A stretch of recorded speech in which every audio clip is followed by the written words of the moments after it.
پاکستان آ کے اپنی امی کی طرف کیوں نہیں جاتی اور وہاں پہ کیوں نہیں رہتی. یہ والے کمنٹس ہے جو لاسٹ ایئر بھی مجھے جب میں پاکستان آئی تھی تو بہت زیادہ آتے تھے اور اس بار بھی بہت زیادہ آ رہی ہیں کہ آپ ابھی تک اپنی امی سے کیوں نہیں ملنے گئی. ایسا بالکل نہیں ہے کہ میں اپنی امی سے نہیں ملنے گئی, میں آتے ہی نا سیکنڈ ڈے ہی اپنی امی سے ملنے چلی گئی تھی. اور آج ہمارا یہاں پہ تھرڈ ڈے ہے تو میرا آج بھی پلان تھا کہ میں ان سے ملنے جاؤں, بٹ ہماری نا بہت زیادہ طبیعت خراب ہو گئی ہے, ہمیں فلو ہو گیا ہے اور میں نہیں چاہتی کہ یہ پھیلے. آپ کو پتا ہے فلو وائرل ہوتا ہے, ایک بندے سے دوسرے کو لگتا ہے, تو میں اس وجہ سے آج نہیں جا پاتی. لیکن میں اپنی امی سے ڈیلی ملنے جا سکتی ہوں, وہ اتنی دور نہیں, وہ قریب ہی رہتی ہیں, یہاں پہ لاہور میں ہی ہے. دوسرا کوسچن مجھے یہ آ رہا تھا کہ آپ کہاں آئی ہیں, پاکستان کے کس سٹی میں, تو لاہور میں آئی ہوں. مطلب ایسے کیسے ہو سکتا ہے کہ میں اتنی دور سے آئی ہوں اور میں اپنی امی سے نہ ملوں. سارے لوگ مجھے یہ کوسچن بہت کر رہے ہیں, آپ کے اکثر میرے ولاگز میں میری فیملی بھی ہوتی ہے لیکن آپ لوگ نوٹ ہی نہیں کرتے, آپ کو لگتا ہے کہ شاید میں آل ٹائم ان لاز میں ہوتی ہوں. میں ڈے ٹائم میں ان لاز میں ہوتی ہوں, نائٹ ٹائم میں امی کی طرف ہوتی ہوں, تو بس میرا اسی طرح سے چل رہا ہے. باقی وہاں پہ ابھی پراپر رہنے نہیں گئی, رات نہیں ابھی وہاں پہ رکی, کیونکہ ہم لوگ ابھی ان لاز میں ہی آئے ہیں تو اوبویسلی ایک جگہ پہ ایک طرح روٹین تھوڑی سی سیٹ ہو جائے, پھر میں وہاں پہ جا کے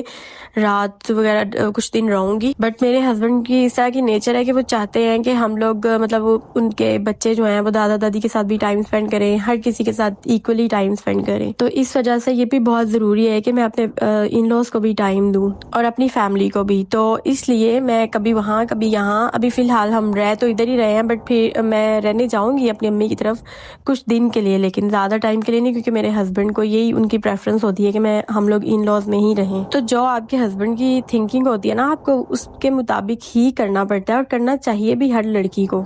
اسی سے زندگی خوشحال اور اچھی رہتی ہے. اگر ہم مقابلہ کرنا شروع ہو جائیں کہ میں پاکستان آئی ہوں اور میں ان سے یہ مقابلہ کرنا شروع ہو جاؤں کہ میں نے تو 2 مہینے میں آئی ہوں, میں نے اپنی امی کی طرف ہی رہنا, تو اس طرح تو پھر آپ کو پتہ ہے کہ اس طرح تو ریلیشن شپس خراب ہوتے ہیں. تو جیسے وہ کہتے ہیں میں ویسے ہی چلتی ہوں, اور ان کی یہ پریفرنس ہے کہ ہم لوگ زیادہ ٹائم ان کے امی ابو کی طرف رہیں, تو میں انہی کے مطابق چلتی ہوں اور اسی میں بہت خوش بھی ہوں الحمدللہ. باقی اللہ تعالیٰ میری ماں کو سلامت رکھیں اور میرے ہسبینڈ کی امی کو سلامت رکھیں, کیونکہ دونوں مائیں ہیں اور دونوں کی وجہ سے یہ گھر ہے. میری امی کا گھر میری امی کی وجہ سے, اور میرا سسرال میری ساس کی وجہ سے. دونوں مائیں ہیں, دونوں کی اتنی ایک ہی سیم امپورٹنس ہے. اللہ تعالیٰ سب کے ماں باپ کو سلامت رکھیں, کیونکہ ماں باپ سے بہت بہاریں ہوتی ہیں. ہم پاکستان آتے ہیں, ہم اپنے ماں باپ کی وجہ سے ہی آتے ہیں, اور اللہ تعالیٰ ان کو سلامت رکھیں, صحت کے ساتھ لمبی عمر دیں. یہ پھر نیکسٹ ڈے میں اپنی امی سے ملنے گئی, اور پھر میرا امارا کے ساتھ اور کرن کے ساتھ پلان بھی تھا. بچے گھر چھوڑ کے پھر میں ان سے ملنے گئی, ہم پیکیجز میں اکٹھے ہوئے, کافی زیادہ شاپنگ کی, بہت ساری باتیں کی. آج کے لیے یہ تھا, اپنی بہت ساری دعاؤں میں یاد رکھیے گا. Thank you so much for watching. اللہ حافظ.